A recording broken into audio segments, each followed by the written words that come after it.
Então, antes da gente começar, quero convidá-los a fecharem os olhos para fazermos mais uma breve oração. Bondoso Pai, querido Deus, eu agradeço ao Senhor pela oportunidade de te servir mais um sábado, mais um dia santo. Tu sabes que o meu coração tem ansiado, Senhor, pelo desejo ardente de voltarmos a congregar como antes, nos templos, unidos, adorando ao Senhor na beleza da tua santidade, mas por ora isso ainda não tem sido possível. E o desejo que tenho, portanto, é que o Senhor, acima dos recursos humanos e das nossas limitações, porque entendo que nada melhor do que uma mensagem dada de maneira direta e presencial, onde creio que dessa maneira o Senhor impacta ainda mais as nossas vidas, mas eu peço que o Senhor supere as limitações humanas nessa manhã e que aquilo que o homem não for capaz de fazer, que o teu Espírito Santo opere de maneira poderosa. Eu entrego a minha vida e a vida dos meus amigos e irmãos de Richmond, que se reúnem nesse momento em teu nome para adorar ao Senhor, a fim de que o Senhor me use para a tua glória e abençoe também a tua igreja para que seja edificada pela mensagem da tua santa palavra. Essa é a minha súplica. Eu peço perdão pelos meus pecados, me esconda atrás de Jesus Cristo para que ele cresça e eu diminua, em nome de Jesus. Amém. Bom, eu vou já compartilhar aqui com vocês a tela. Deixa eu abrir aqui. Ok. Aí está. Bom, então o título da mensagem é A Igreja do Século XXI Precisa Mudar? No mês de abril, completou um ano, creio que todos acompanharam esse episódio, desde que a famosa Catedral de Notre-Dame, lá na França, em Paris, foi incendiada. Eu não sei quantos viram, mas há algumas semanas, novamente, mais uma catedral, agora a Catedral de Nantes, se eu não me engano, também sofreu um incêndio e esse já foi, inclusive, identificado como um incêndio criminoso, talvez ali um atentado proposital. E, apesar de discordar profundamente da teologia da Igreja Romana, da Igreja Católica, eu acredito que esse episódio é uma metáfora, há uma lição que nós podemos tirar dessa circunstância física, desse incêndio literal, para uma situação que está acontecendo espiritualmente com o cristianismo no século XXI. E eu me refiro a um incêndio espiritual que está inflamando os princípios, os valores, a ética, a moral cristã em nossa época. Eu tenho dito que a identidade cristã, a identidade da igreja cristã está sendo consumida pelas chamas da pós-modernidade no século XXI. E talvez nós nunca tenhamos visto ou vivido um desafio tão grande como esse que enfrentamos na época da história da igreja em nossos dias. Não que os desafios de hoje sejam maiores do que os de antes, talvez não. São desafios diferentes, muito embora tenham a essência seja semelhante, mas a roupagem ela é um pouco mais atual, mais contemporânea. E, de fato, a identidade cristã, queridos, como eu acabei de dizer, está profundamente ameaçada. De tal maneira que só pelo fato de você falar em doutrinas, em dogmas, em princípios, valores absolutos, verdades imutáveis, absolutas, sólidas, você falar somente sobre isso hoje, você já é taxado como um extremista, um fanático, um conservador, que se tornou uma palavra até meio que pejorativa, e, para ser um pouco mais atual, um fundamentalista religioso. Esse é o grande desafio que nós enfrentamos como igreja no século XXI, e essa pergunta ela demanda uma resposta. A igreja cristã contemporânea, a igreja adventista que vive no século XXI, no ano de 2020, na geração da pós-modernidade, do relativismo, do sincretismo, do pluralismo religioso, do ecumenismo, essa igreja precisa mudar para atender às necessidades dessa geração.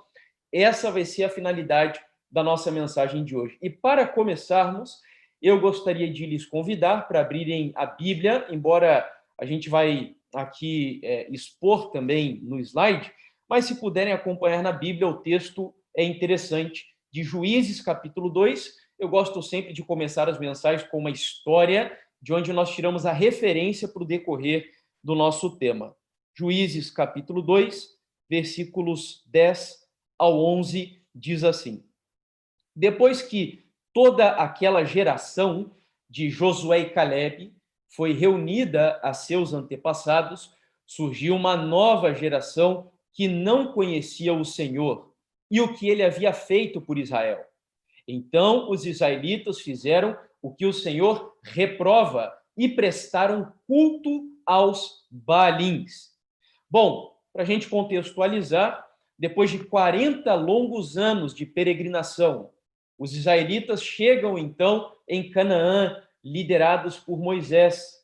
E Deus havia ordenado, através ali do seu servo, que todas as nações pagãs que viviam em Canaã fossem exterminadas. Eu sei que às vezes alguns incrédulos e até críticos da religião cristã acusam o cristianismo de genocídios culturais, mas a verdade é que quando você faz uma pesquisa um pouco mais minuciosa do que era a cultura dos cananeus, a cultura pagã dos adoradores de Baal, eram realmente culturas inaceitáveis. Era mais ou menos nós falarmos que como se estivéssemos defendendo que o nazismo fosse ainda aceito nos dias de hoje. Assim como o nazismo foi uma filosofia, uma ideologia erradicada, e ela é inaceitável até os nossos dias. Quando Deus ordena o extermínio de algumas culturas de Canaã, nós estamos falando de pessoas que sacrificavam os filhos para os deuses de Canaã. Então, o Senhor ordenou que essas culturas, que ele chamou de abomináveis, que eram insuportáveis aos olhos do céu, e mesmo a seres humanos que tinham um mínimo de princípios e de ética na sua vida, infelizmente o povo de Deus acabou não obedecendo o mandado do Senhor. Eles entraram em Canaã, cada uma das 12 tribos tomaram as suas localidades, e como eles estabeleceram ali os seus lares, as suas famílias e as suas atividades agropastoris, eles infelizmente se acomodaram e não erradicaram todas as nações que ali viviam. E infelizmente, por conta disso, ao invés deles transformarem a cultura de Canaã, levando bons valores e princípios cristãos para aquele povo, finalmente eles acabaram sendo aculturados, ou seja, todos os princípios que Deus lhes ensinou ao longo de 40 anos, os valores, a ética cristã, tudo aquilo que Deus lhes ensinou, eles acabaram abrindo mão, porque se encantaram tanto com a cultura de Canaã, ficaram tão maravilhados com as abominações de Canaã, que acabaram absorvendo aquela cultura na vida deles. E qual foi o resultado disso? É o que acabamos de ler no livro de Juízes. Diz a Bíblia que depois da geração de Josué e Calebe, surgiu uma geração que não conhecia o Senhor.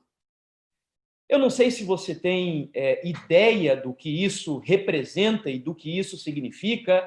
O que o texto está dizendo é que aquela geração que veio depois de Josué e Calebe já ignorava completamente a história do Deus que abriu o Mar Vermelho, do Deus que derrubou as muralhas de Jericó. Eles já não se importavam mais com os seus mitos fundadores. E quando eu uso aqui a palavra mitos, não é no sentido de lendas, mas são histórias que dão sentido para o surgimento de um povo. Eles simplesmente abriram mão de tudo aquilo, de tudo que trazia significado para aquela nação, como uma nação especial e escolhida por Deus. E como não conheciam o Senhor, ignoravam os pioneiros, a sua história, os seus antepassados, eles simplesmente absorveram uma nova visão de mundo e uma nova filosofia de vida. E nessa nova visão de mundo, abriram as mãos de adorarem a Deus para adorarem a Baal. Compartilho aqui com vocês um comentário muito interessante de um jornalista brasileiro que fez uma análise histórica fenomenal da história do Brasil. Ele lançou uma trilogia, 1808, 1822 e 1889, eu li os 3 livros. Os livros são muito conhecidos aqui no meio brasileiro, né, principalmente por aqueles que se interessam por história do país, e ele faz um comentário no último livro da trilogia, na página 27, que nos serve para entender o contexto que lemos aqui do livro de Juízes. E ele diz o seguinte: uma sociedade, e aqui me permitam inserir a palavra igreja, porque é isso que nos interessa, então vamos trocar sociedade por igreja, que não estuda história, não consegue entender a si própria, porque desconhece as suas raízes e as razões que a trouxeram até aqui. E se não consegue entender a si mesma, provavelmente também não estará preparada para construir o futuro de forma organizada. Então, o que ele está dizendo é apenas uma visão científica, uma visão histórica do que aconteceu com o povo de Deus lá em Canaã. Quando um povo não entende, não conhece a sua história, ele perde o sentido de vida, a razão do seu existir, ele tem uma crise existencial no âmbito espiritual, sem entender o propósito para o qual foi levantado, como povo distinto, nação diferente, sacerdócio santo, povo chamado especialmente por Deus. E qual é o resultado? Se o povo não conhece a sua história, ele não tem a capacidade de construir o seu futuro de maneira organizada, ligada ao seu passado. Vivendo toda essa situação difícil em Canaã, no meio de uma época de corrupção quase generalizada, surgem então os juízes, que à medida que eram levantados, de alguma forma bloqueavam, interrompiam temporariamente aquela impiedade, aquela degradação terrível no meio do povo de Deus. E entre os juízes está Sansão, talvez seja um dos mais conhecidos pela sua história. Não vou aqui entrar na história de Sansão, mas quero destacar apenas um elemento que nos serve para o tema de hoje, da experiência do nascimento deste homem de Deus. E a experiência é sobre a pergunta que Manoá faz, quando ele se dirige ao anjo que anunciou o nascimento de Sansão, e possivelmente o anjo ali fosse o próprio Jesus, e preste atenção na preocupação de Sansão, de Manoá, lembrando que o povo de Deus estava vivendo numa época de corrupção generalizada, numa época onde a cultura de Canaã estava dominando a igreja judaica. E então, Deus levanta Sansão com uma missão especial e Manoá tem uma preocupação agora em saber algo a respeito da criação do seu filho. O texto diz assim: então se levantou Manoá e seguiu a sua mulher, e tendo chegado ao homem, lhe disse: és tu o que falaste a esta mulher? Ele respondeu: eu sou. Então disse Manoá: quando se cumprirem as tuas palavras, ou seja, quando o meu filho nascer, quando Sansão nascer, presta atenção agora no que está destacado aí. Qual será o modo de viver do menino e o seu serviço? Olha que lição fenomenal. Vivendo numa geração onde a cultura de Canaã estava dominando o povo de Deus, onde o povo de Deus estava sendo aculturado por uma série de abominações. Olha, queridos, e quando você pega uma concordância bíblica para estudar o que a Bíblia diz sobre abominação, eram os piores tipos de pecados que Deus poderia reputar. Porque a Bíblia ela fala de pecados que Deus abomina e outros tipos de pecados que Deus, digamos, não é que ele tolera, mas ele vê pecados de maneira diferente. E os pecados abomináveis são coisas do tipo prática da homossexualidade, adultério, comer animais imundos, se embriagar, mentir, e por aí vai. O sexo antes do casamento e fora do casamento também. Estes são os pecados. E aí, Manoá, preocupado com a missão especial do seu filho, ele faz uma pergunta para o anjo. Anjo, qual será o modo de viver do menino? Em outras palavras, qual é a identidade de Sansão? Qual deve ser o estilo de vida de Sansão? E a segunda preocupação dele, o seu serviço, que nada mais é do que a sua missão. O pastor Douglas Reis, não sei quantos conhecem, mas é um pastor jovem, entretanto, muito assim estudioso, já tem aí o seu mestrado, está a ponto de concluir o seu doutorado. Sou muito amigo dele, ele é daqui de Curitiba, inclusive, congrega na minha igreja, e ele tem alguns livros publicados pela CPB e outros também por editoras alternativas aí da nossa igreja, como o IAP, por exemplo, que é a universidade aqui do interior do Paraná. E nesse livro publicado pela CPB, chamado Paixão Cega, onde ele faz uma análise da experiência de Sansão, comparando com os cristãos dos dias de hoje, falando justamente sobre esse texto que acabamos de ler, ele diz assim: a consciência sobre a relação entre identidade, quem sou, e a missão, como devo viver, é fundamental para se assumir uma postura coerente numa época desafiadora para a identidade dos cristãos. Então, esse texto ele arremata essa parte inicial da nossa mensagem, mostrando que vivendo em uma época onde as identidades estão colapsando em todos os sentidos, identidade nacional, identidade sexual, ou você acha que a ideologia de gênero não é também um ataque de Satanás às identidades nos nossos dias? É claro que é. Então, numa época de colapso de identidades, quando o próprio sociólogo chamado Zygmunt Bauman disse que uma das grandes características da geração atual era a liquidez, ou seja, a falta de solidez, de firmeza, é óbvio que a religião, o cristianismo, e eu vou mostrar para vocês, o nosso adventismo também está sofrendo um ataque direto à nossa identidade. E por isso é muito importante essa parte introdutória da nossa mensagem.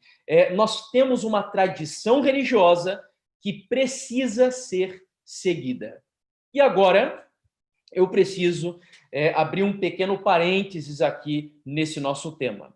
Porque eu sei que quando eu falo de tradição, eu estou entrando em um campo perigoso. Pessoas hoje religiosas que falam em tradição são taxadas de fundamentalistas, de retrógradas, pessoas de mente atrasadas, fanáticas e extremistas. E eu preciso então mostrar a vocês que existe também a boa tradição, embora exista a má tradição. E existe aquela tradição que fica no meio termo, que não passa de um costume. E eu me explico a título de exemplo para vocês. No ano passado, eu tive a oportunidade de fazer missão, por exemplo, na Europa.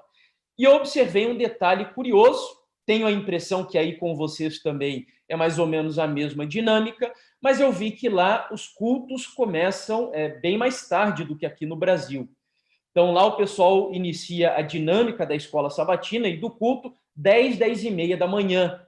Aqui no Brasil, no geral, às 9 horas da manhã, o povo já está iniciando a escola sabatina para, em seguida, começar o culto. Diferente da maior parte do Brasil, fiz também uma missão já no Amazonas, em Manaus, e lá o povo começa a programação do sábado às 8h15 da manhã. E aí eu pergunto, existe algum pecado por trás da escolha do horário do culto sabático? Existe alguma regra na Bíblia, em Ellen White ou no manual da igreja, dizendo que o horário das 9 horas da manhã, como muitos pensam aqui no Brasil ainda, é um horário santo e que o culto não pode jamais iniciar em outro horário? É claro que não.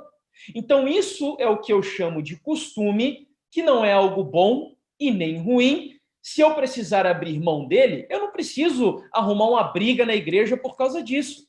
Outra situação é a gravata. Tem pessoas que pensam que quando você vai pregar na igreja, e mesmo no sábado, de forma alguma, é inaceitável que você não esteja de gravata. Eu já fui pregar em igrejas assim. Dá a impressão que a gravata foi batizada e santificada e não tem como você pregar sem gravata de forma alguma, né? Então, não tenho problemas em usar gravata. Eu posso usar, como posso não usar também. O que a gente precisa ter é o cuidado de não misturar as coisas. Existe a má tradição, que são as coisas erradas que fizemos no cristianismo e que a gente tem que abrir mão disso. Existe a tradição que é um costume e que não tem problema você abrir mão ou não dessa coisa e não precisa nem brigar na igreja por causa disso. E tem aquela tradição religiosa que ela é indispensável, fundamental para a sobrevivência da igreja numa época como essa. E é sobre essa tradição que eu quero falar com vocês. Então, primeiro, nós vamos definir o significado da palavra tradição usando o dicionário. Diz assim, para você ver que a tradição não é só algo ruim. É a transmissão de doutrinas, de lendas, de costumes e etc., durante um longo espaço de tempo, especialmente pela palavra. A tradição, e esse é o trecho que eu acho assim bem interessante, que define bem a palavra, é o laço do passado com o presente. Uma outra definição, transmissão oral, às vezes registrada por escrito, dos fatos ou das doutrinas religiosas. Qual é a conclusão que eu chego? E aí eu pergunto a você, tradição, portanto, é importante ou não para nós como igreja? Eu acho que você vai concordar comigo de que é algo importante. Porque se a tradição ela cria um laço do passado com o presente e nos projeta para um futuro melhor, é óbvio que a tradição é algo indispensável.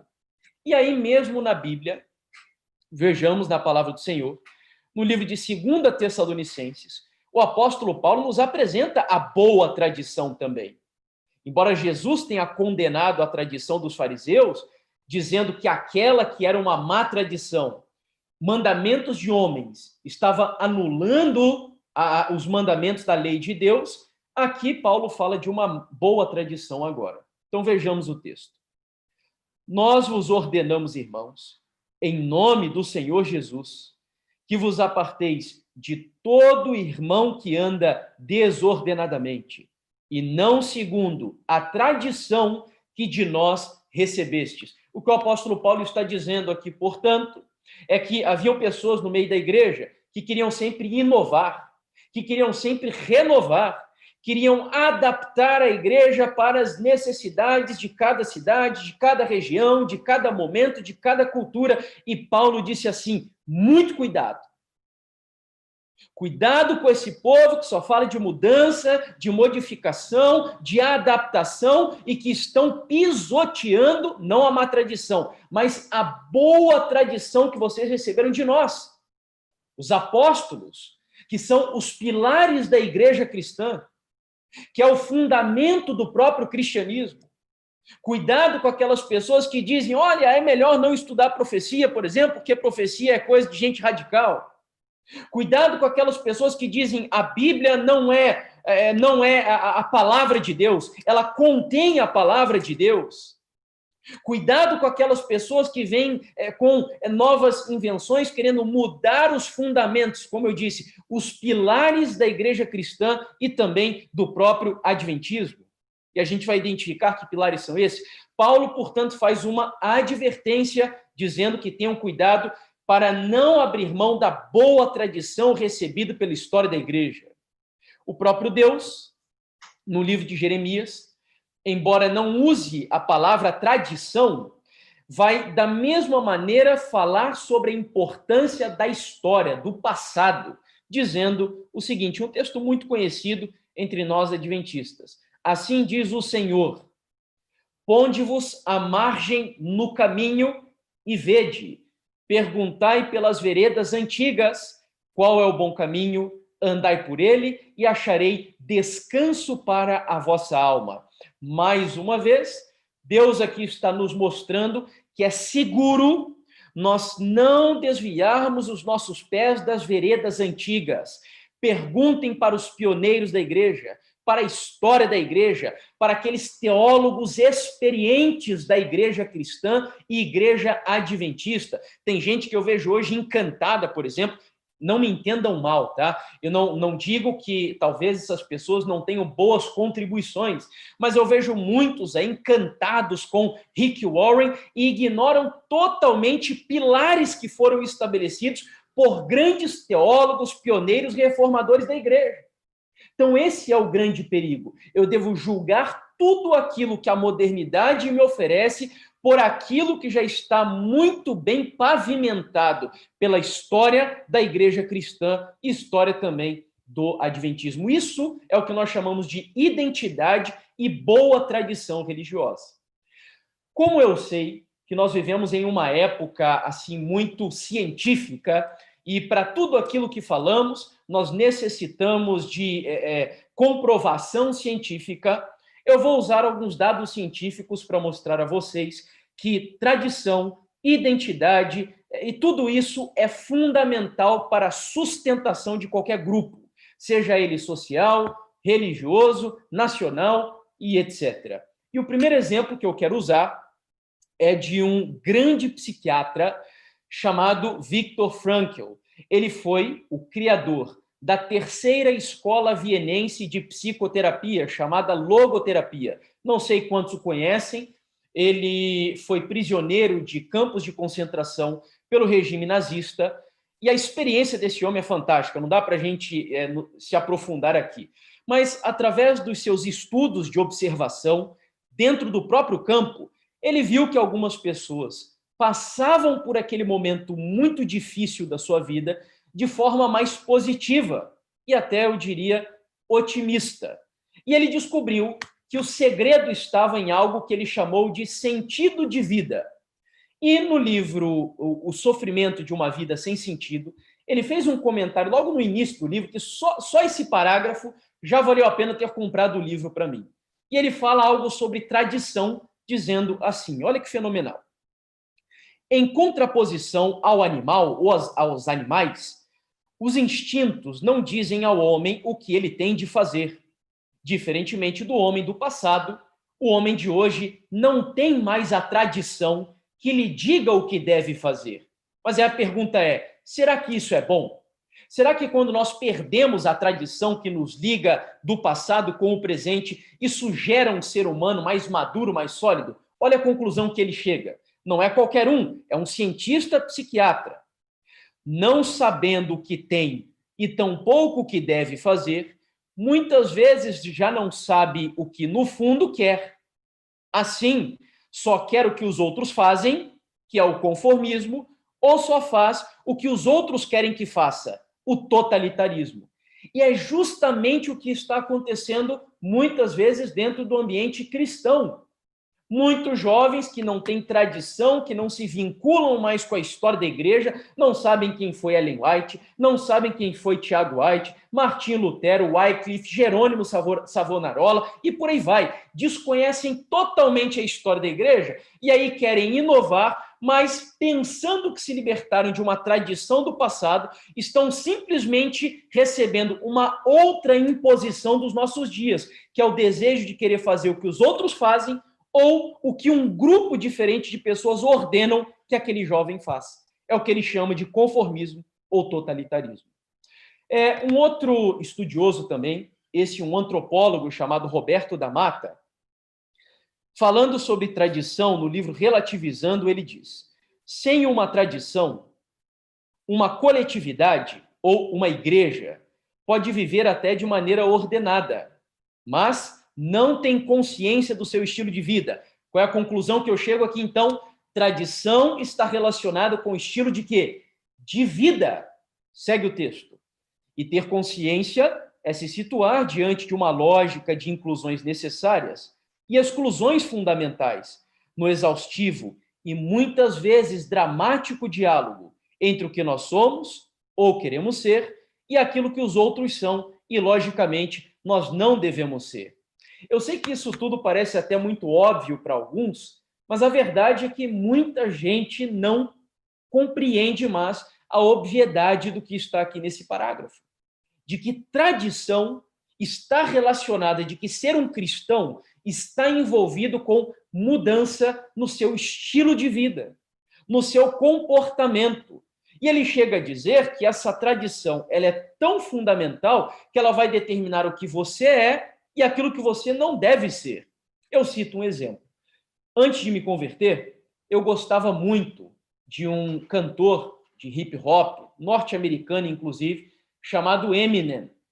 E como ele era o meu ídolo, você entrava no meu quarto, tinha ali posters do Eminem espalhado para tudo quanto é lado, eu me vestia como ele, usava bandana, colares, pulseiras, anéis, brincos e falava muito palavrão. Aqui em Curitiba a gente chama de maloqueiro. Eu usava calças lá embaixo e gostava de usar até aquelas cuecas samba canção para baixar a calça ao máximo que desse.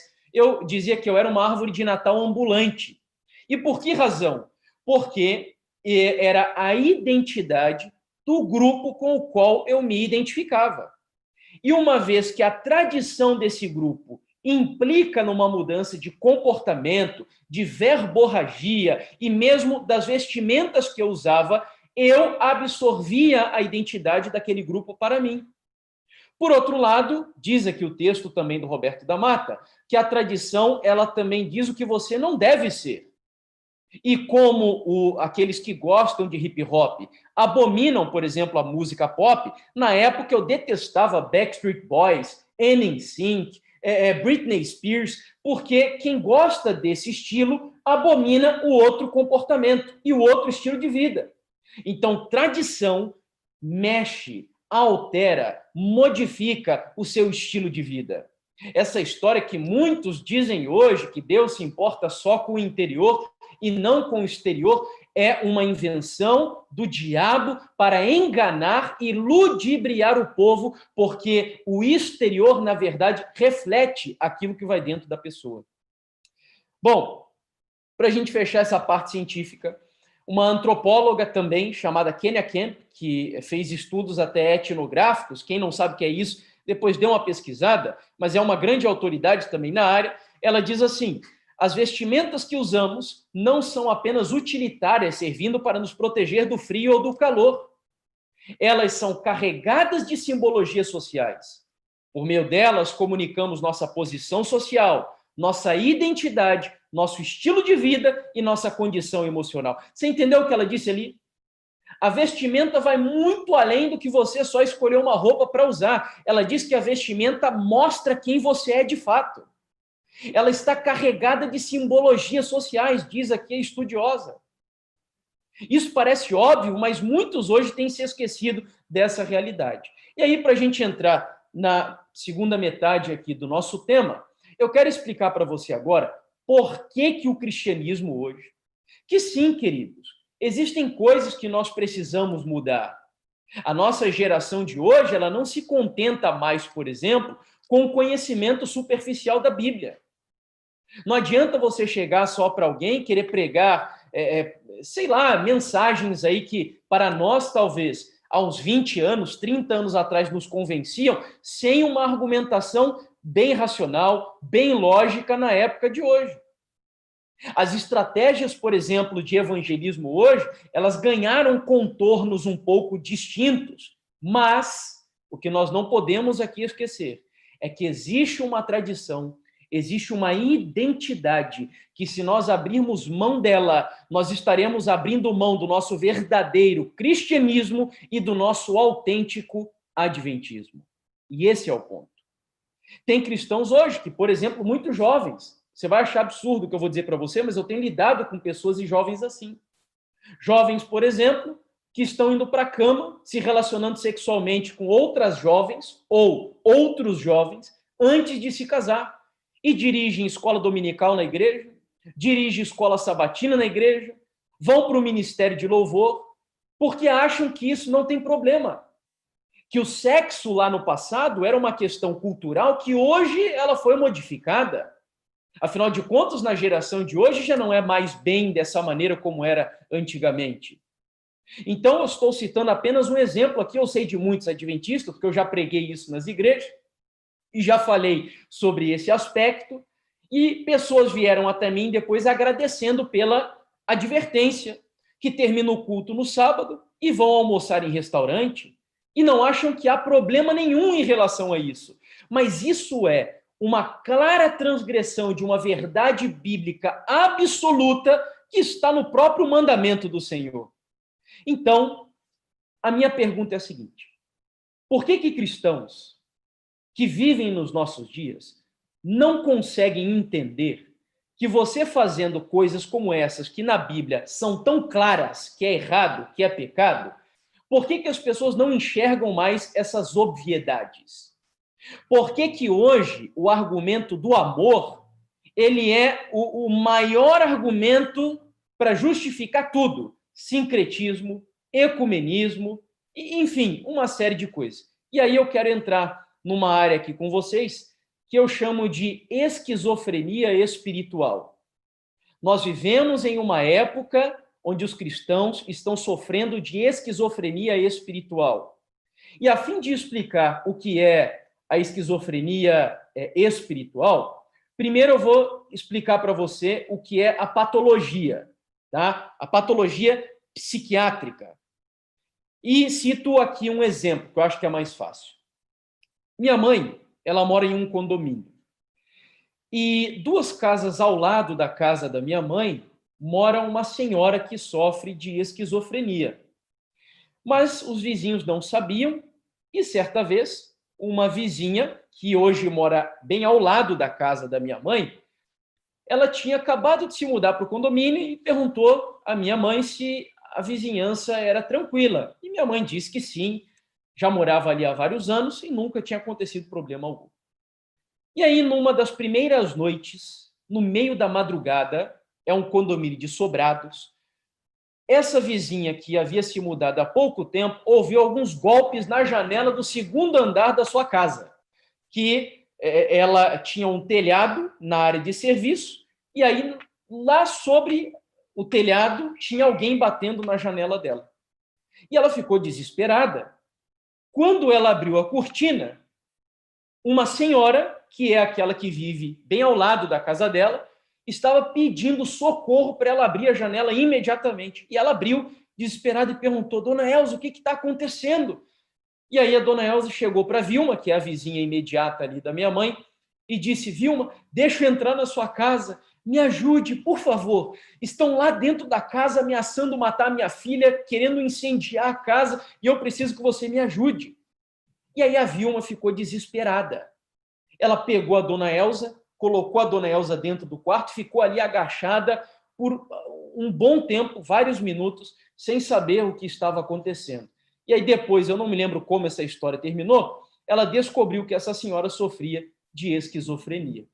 Então, o que é a esquizofrenia? Ela causa uma ruptura entre você e a realidade. Esse é o ponto central. Digamos, não é uma inversão exatamente, mas há um choque entre a realidade e entre aquilo que você está fazendo ou professando. Saindo do contexto físico da esquizofrenia, vamos agora para a esquizofrenia social. E eu quero compartilhar com vocês um dos textos mais brilhantes que eu já vi, escrito por um padre, chamado Gabriel Vilaverde, e o título do texto era justamente esse: Esquizofrenia Social. Muito atenção, porque ele vai ser revelador para aquilo que nos interessa, que é entender a esquizofrenia espiritual. E ele diz assim: vivemos numa época onde querem que os padres se casem e que os casados se divorciem. Querem que os héteros tenham relacionamentos líquidos, sem compromissos, mas que os gays se casem na igreja.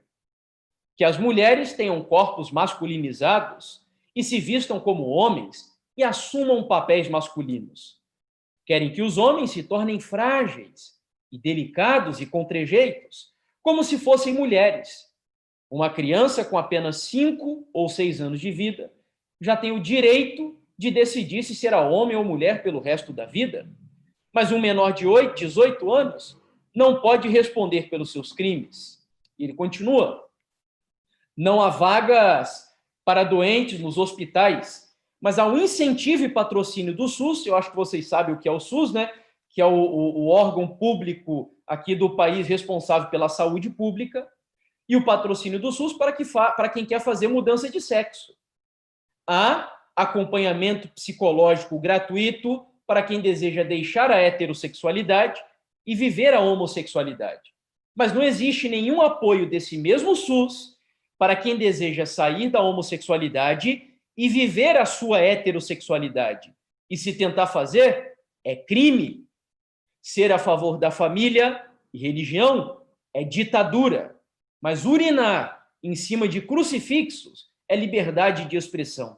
E ele conclui: se isso não for o fim dos tempos, deve ser um ensaio para ele. Qual que é a moral do texto? O que é viver em uma sociedade esquizofrênica como a nossa? É uma sociedade, e aí me permita, é uma igreja que vive em um mundo de contradições, que vive em um mundo dicotomizado, dividido. Como diz a autora de um dos melhores livros que eu li nos últimos anos, a Nancy Pierce, o livro chamado Verdade Absoluta, o cristianismo contemporâneo, influenciado pelo platonismo, dividiu, fragmentou, departamentalizou a sua vida. E aí, para explicar para você as implicações disso que eu estou dizendo, e por isso estamos abrindo mão da identidade, dos princípios, dos valores, da tradição, da ética judaico-cristã, vamos a um exemplo aqui para vocês. Olha lá. A cantora Perla, ela é mais conhecida aqui no Brasil, que é uma cantora de funk, mas ao mesmo tempo ela se diz evangélica. E aí ela foi entrevistada, você sabe que o funk é um estilo de música bastante promíscuo e imoral, e perguntaram a ela se ela não via contradição entre a música que ela cantava, a personagem que ela vivia e a fé que ela professava. E vejam a resposta que ela deu. Amadureci muito no gospel, precisava desse tempo, mas minha carreira no funk sempre esteve ali. Hoje consigo dividir a fé da música. Amém, irmãos? Amém nada, né? Misericórdia, não é? Isso é um absurdo. Como que você vai ser uma pessoa que professe uma fé, mas na sua profissão, na sua visão política, na sua visão, enfim, em todas as áreas da vida, você segue um padrão totalmente diferente da sua, entre aspas, cosmovisão cristã. Eu costumo dizer às pessoas que só é possível você ser um cristão, como a Perla está dizendo aqui, se você for um cristão esquizofrênico. E hoje a esquizofrenia espiritual está dominando o cristianismo em nossa época. Sabe, tem um autor chamado Stanley Grenz, é um autor batista, inclusive uma das maiores autoridades sobre ética batista aí dos últimos séculos, e ele escreveu algo fenomenal, fazendo uma análise sobre a cultura e a religião judaica no Antigo Testamento. E olha só o que ele fala. Resumindo, ser parceiro de Deus na Santa Aliança não permitia nenhuma bifurcação entre a adoração no templo e a vida cotidiana. Ser recebido pelo Senhor no sábado exigia uma atitude correta para com Deus, bem como uma conduta apropriada durante a semana. Não é ser adventista no sétimo dia, mas ser adventista do sétimo dia.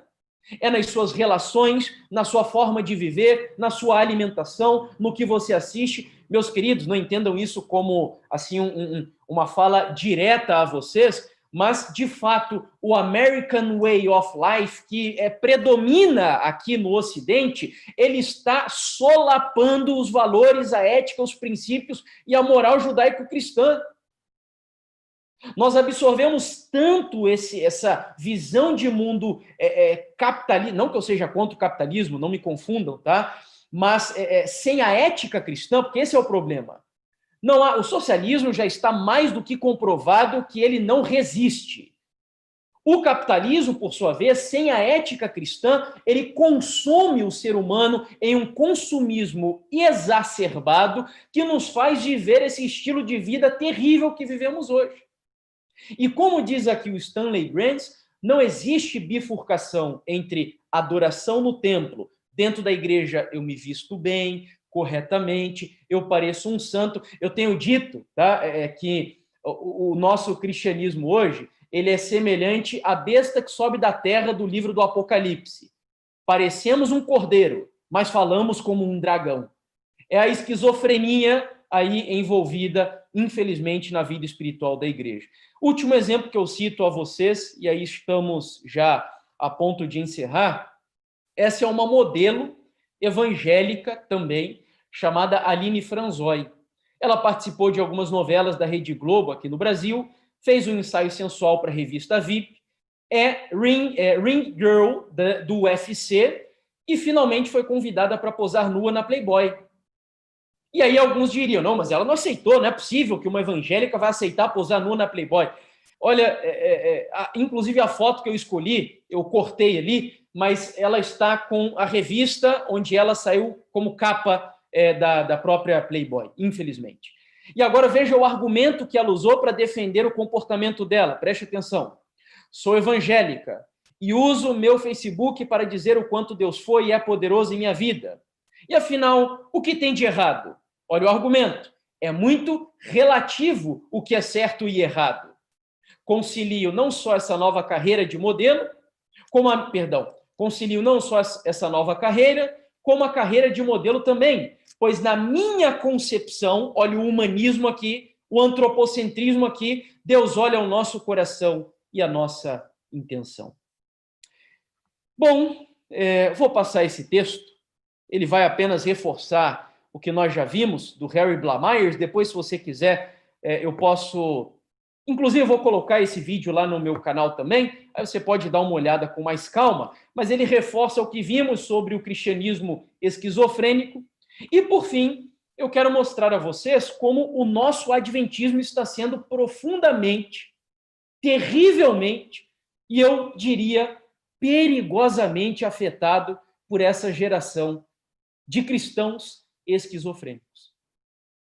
E a prova disso foi uma pesquisa feita já antiga, olha, em 2013, pela própria Associação Geral, com jovens universitários aí dos Estados Unidos, inclusive. Infelizmente, aqui no Brasil, a gente não dispõe de pesquisas ainda tão abarcantes como essas, mas ela trouxe alguns dados interessantes. Sabe o que a pesquisa descobriu?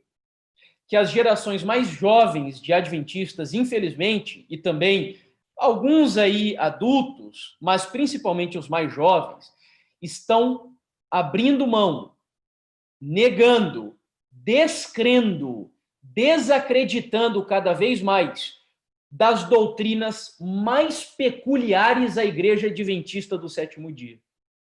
E em ordem crescente de rejeição, depois você pode ver aí o quadro com mais afinco, mais calma, mas em ordem crescente de desprezo, eu passo a citar as seguintes doutrinas: santuário celestial, criação em 6 dias em um passado recente, no dom profético de Ellen White, em grau crescente de rejeição, a doutrina do juízo investigativo, o casamento entre aqueles que participam da mesma crença, ou seja, que eu não posso casar com pessoas incrédulas.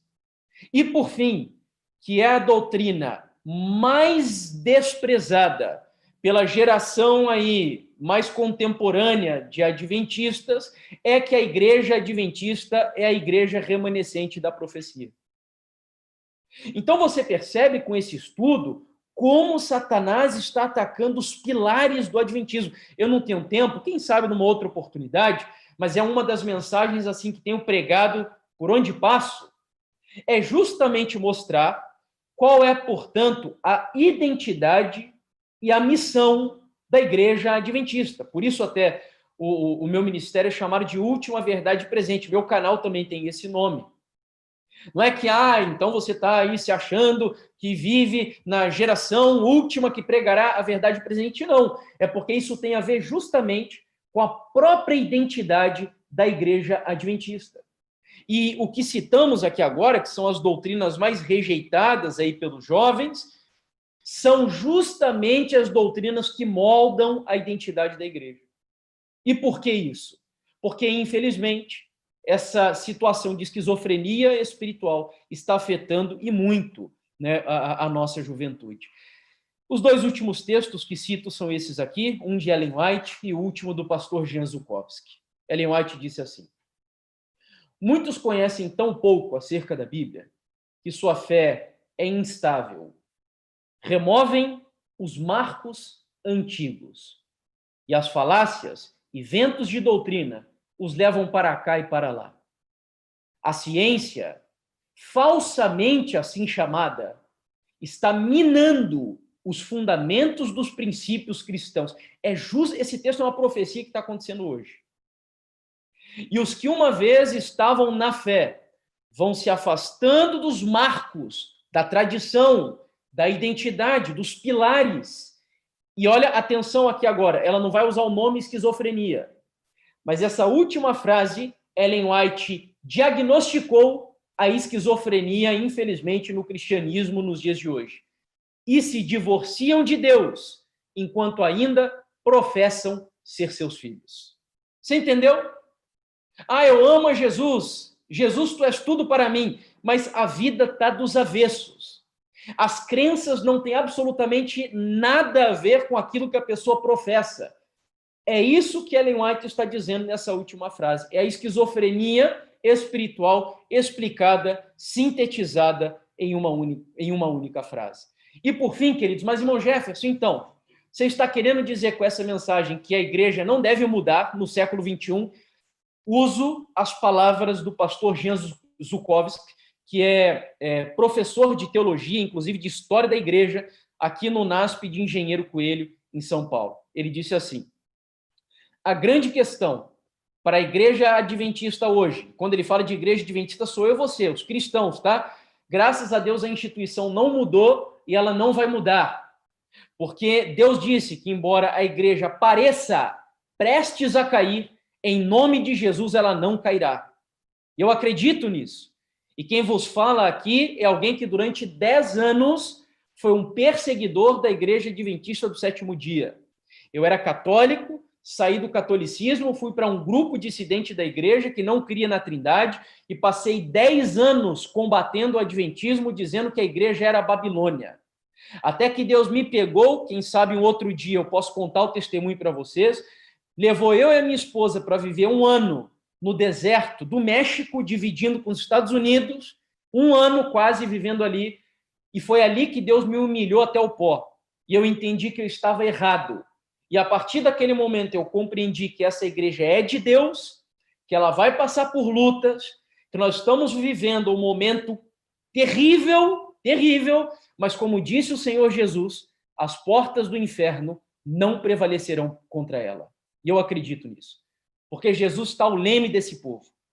E então, diz o pastor Jan Zukovsky, a grande questão para a igreja adventista hoje é saber o que mudar, onde mudar, como mudar, por que mudar, quando mudar, sem que o remanescente suscitado por Deus do movimento profético de 1844 para dar a última mensagem de advertência ao mundo, e aqui está o ponto central, perca a sua identidade e a sua missão.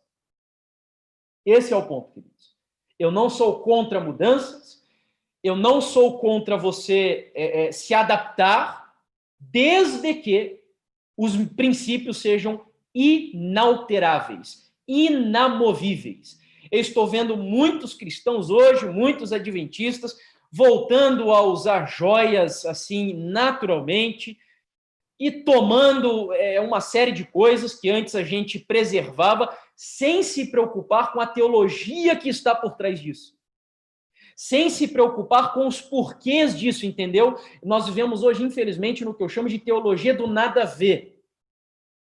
E nós precisamos levar a sério, né, a identidade, os pilares, aquilo que essa igreja construiu com boa teologia, com teologia cristocêntrica, bíblica, durante todos esses anos. Que em nome do Senhor Jesus, ele nos ajude. Infelizmente, Sansão foi um juiz levantado por Deus que tinha tudo para ser um dos maiores heróis da Bíblia. Mas nós sabemos como foi a história dele. O pai e a mãe deram a melhor educação possível, mas ele se rebelou. Graças a Deus, no final ele voltou atrás. Queridos, a Igreja Adventista do Sétimo Dia, ela vai vencer o conflito. Ela vai triunfar na batalha entre o bem e o mal. A minha pergunta, a minha indagação aqui não é se a igreja vai vencer. A pergunta é, eu e você, que hoje fazemos parte da igreja militante, estaremos juntos com a igreja triunfante? Esse é o ponto central. E o que vai determinar isso? Em primeiro lugar, a fé no nosso Salvador Jesus. Porque ele, acima de tudo, é aquele que conduzirá essa igreja à vitória. E, em segundo lugar, preservar a boa tradição da igreja, a identidade e a missão, o estilo de vida adventista. Que, em nome de Jesus, a gente não tenha vergonha. Como disse o apóstolo Paulo, eu não me envergonho do evangelho, porque ele é o poder de Deus para a salvação de todo aquele que crê. Esse é o meu desejo e a minha oração, em nome de Jesus. Que o Senhor te abençoe.